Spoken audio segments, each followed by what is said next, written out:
प्रिय छात्रों, मैं G R. Barolia, government polytechnic college Chittorgarh.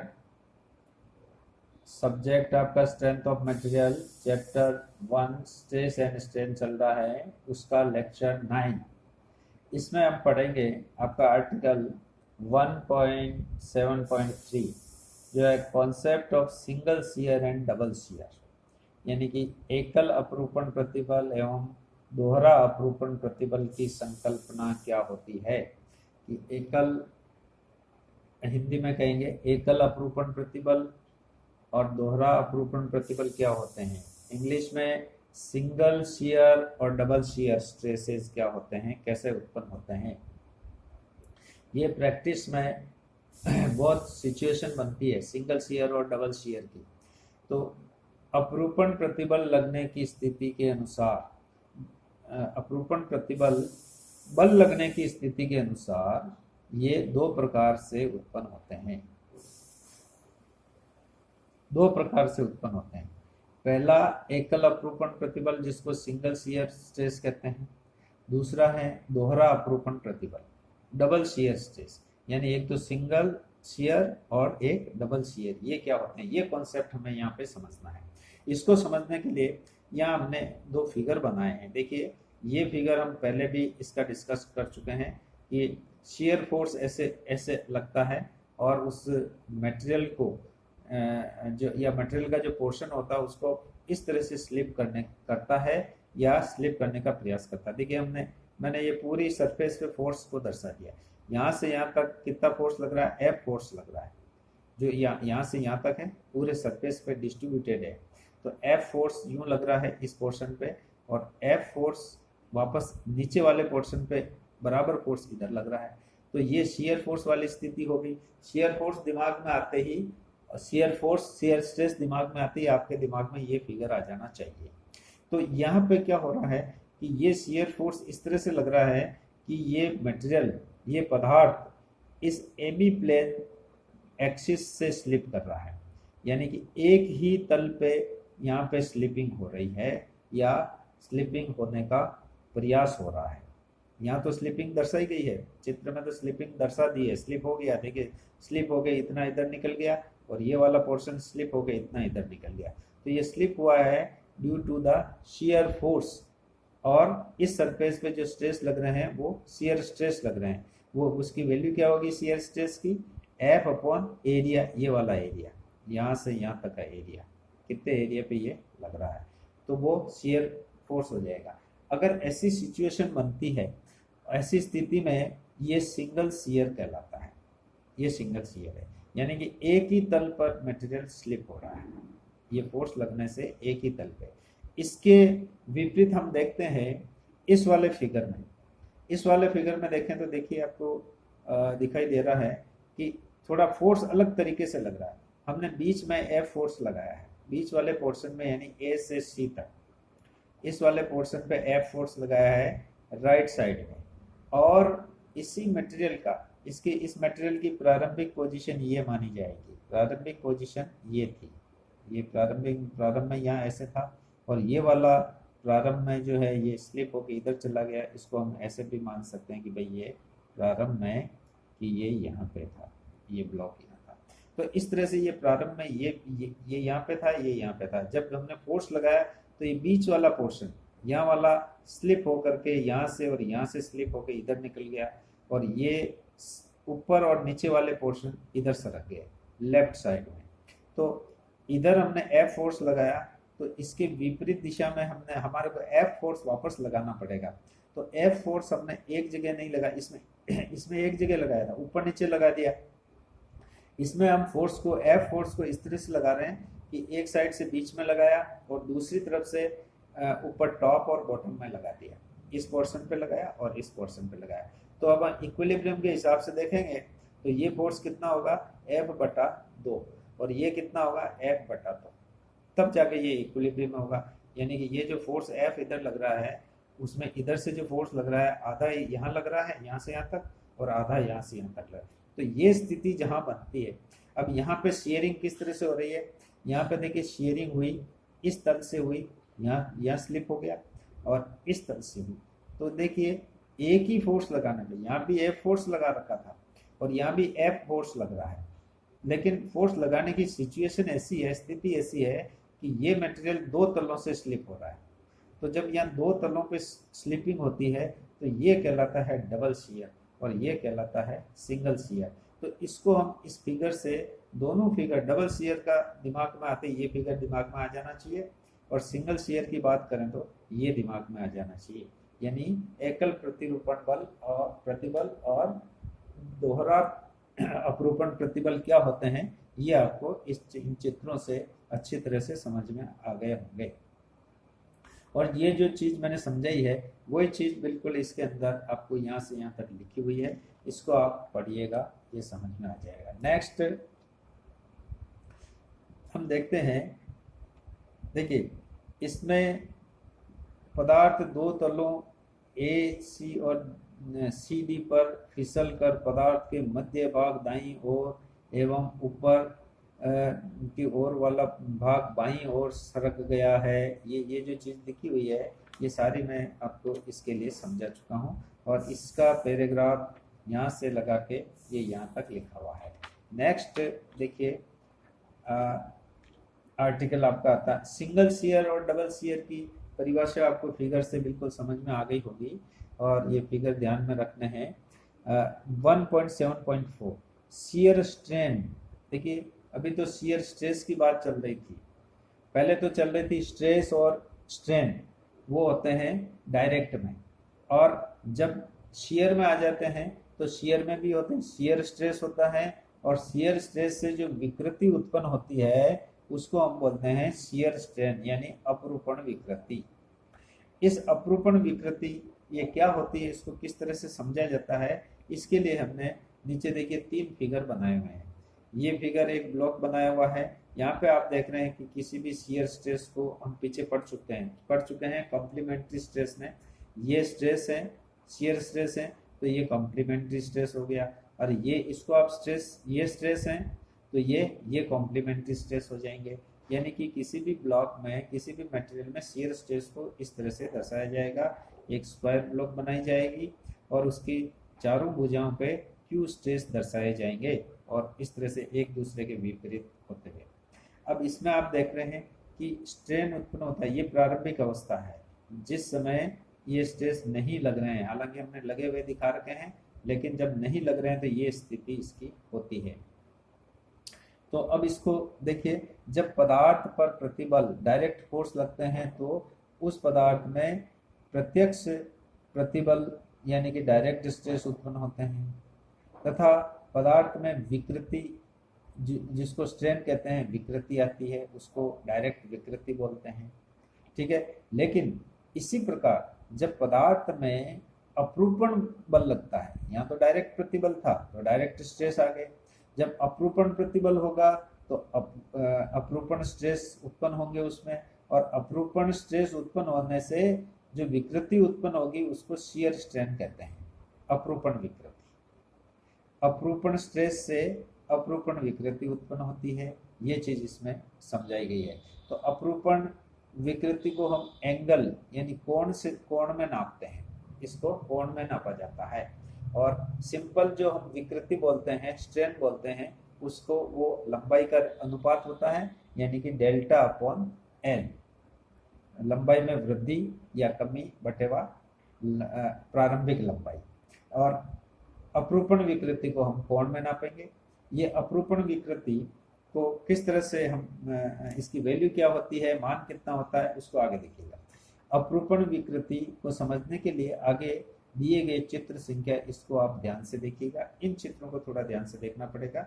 ये प्रारंभिक अवस्था है, ABCD ब्लॉक है, इस पे ये शियर स्ट्रेस हमने दर्शा दिए हैं, लेकिन जैसे ही ये स्ट्रेस इस पे लगते हैं तो ये ब्लॉक इस तरह का नहीं रहता है, ब्लॉक इस तरह का हो जाता है। ऐसा ये डैश वाला, ये आपका जो आप देख रहे हैं ABCD जो आयता वर्गाकार आकृति दिखाई दे रही है, वो वृत्ताकार नहीं रह करके वो एक समानांतर चतुर्भुज बन जाती है। कौन सा, B डैश, C डैश और D, ये जो डैश से दिखाई गई है ये तो प्रारंभिक अवस्था है ABCD, वो ऐसे हो जाती है।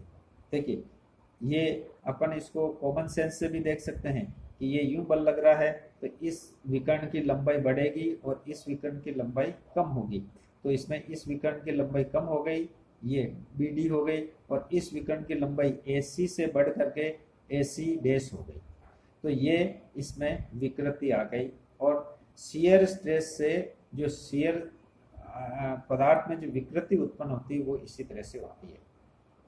यानी कि AB भुजा को एक एंगल से 5/2, जिसको हमने मान लिया 5/2, इस कोण से यूं घुमा दिया, और B पॉइंट, ये B डैश पॉइंट भी ये यहाँ आ गया, और D वाली AD भुजा है उसको भी यूं कर दिया, यानी कि D पॉइंट जो है D डैश पे आ गया, यानी कि AD भुजा भी आपकी 5/2 से घूम गई और AB भुजा भी 5/2 से घूम के यूं आ गई।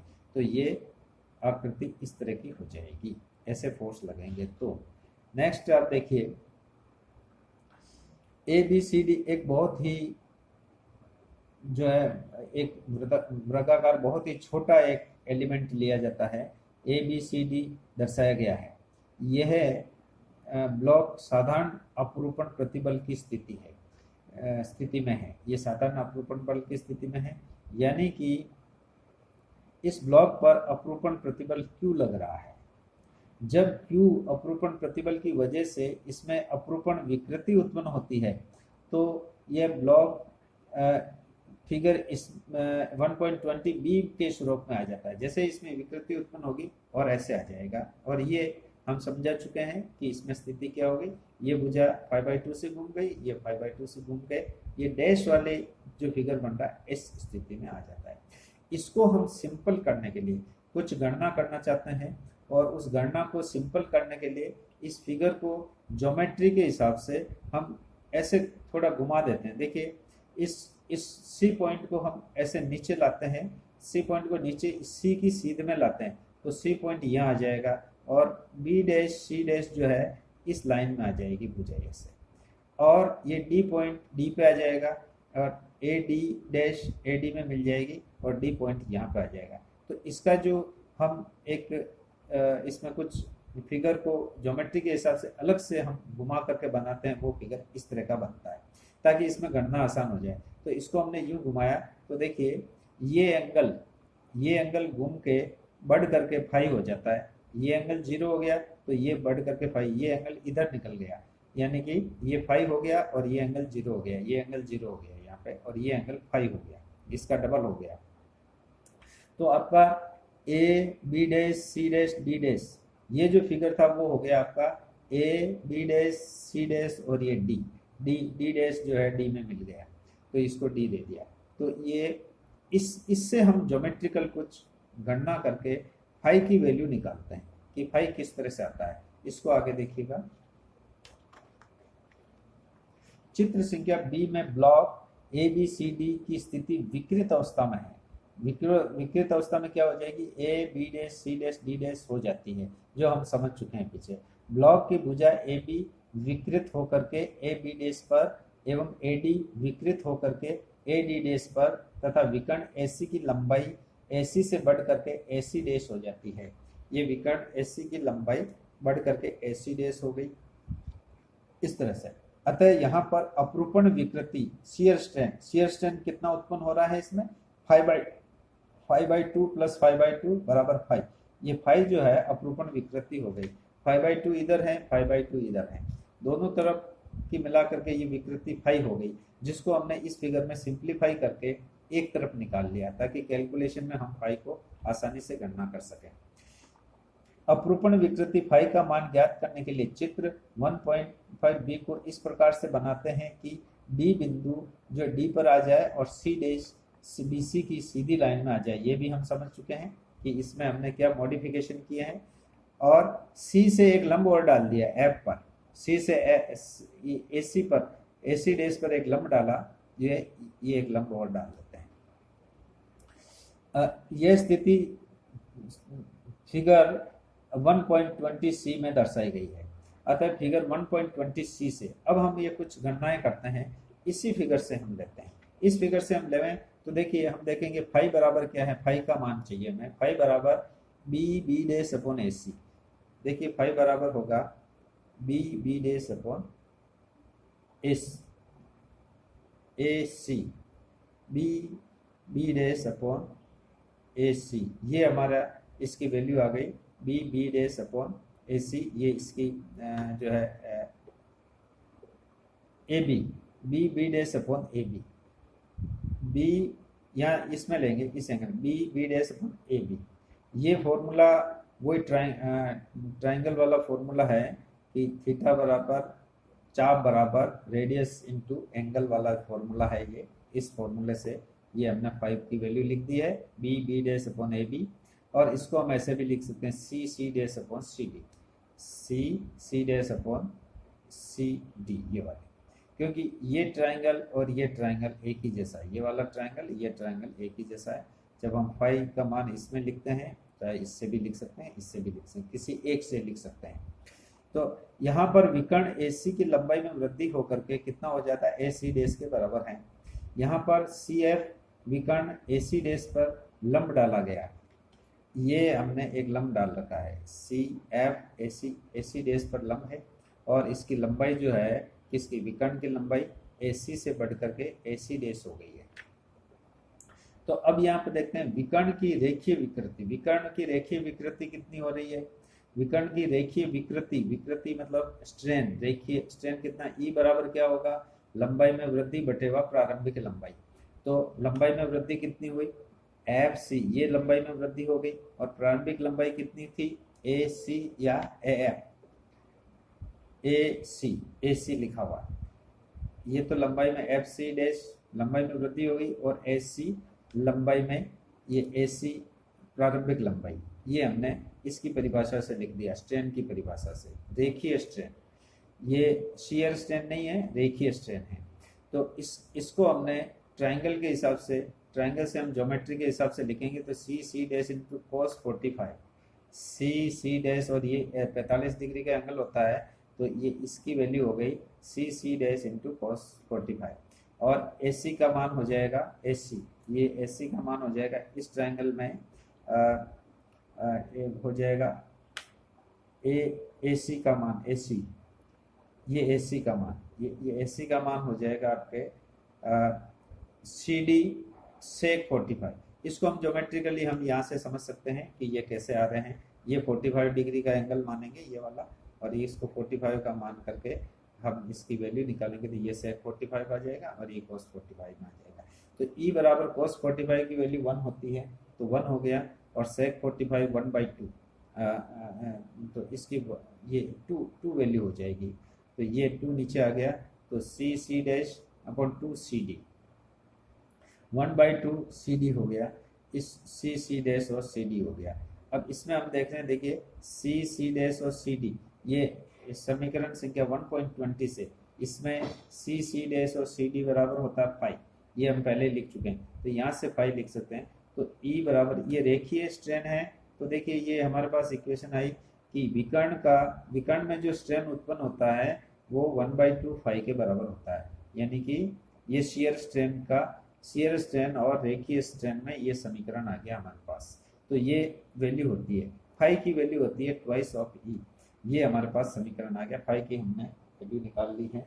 तो इस तरह से हम शियर स्ट्रेन को समझ सकते हैं, शियर स्ट्रेन क्या होता है।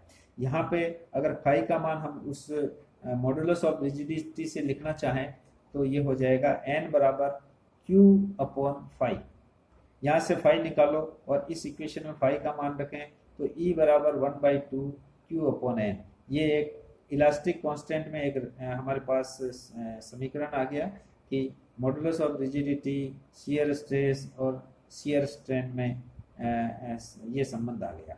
तो यहाँ पे ये रेखीय स्ट्रेन, विकर्ण का रेखीय स्ट्रेन और इसके अंदर हमारे पास ये संबंध आता है। तो ये इक्वेशन यहाँ पे बहुत महत्वपूर्ण चीज है कि रेखीय स्ट्रेन किसका, विकर्ण का रेखीय स्ट्रेन किसके बराबर होता है, 1/2 फाई के बराबर, और यहाँ पर फाई जो है आपका शियर स्ट्रेन है। तो ये इस तरह से शियर स्ट्रेस का कॉन्सेप्ट हम समझ सकते हैं।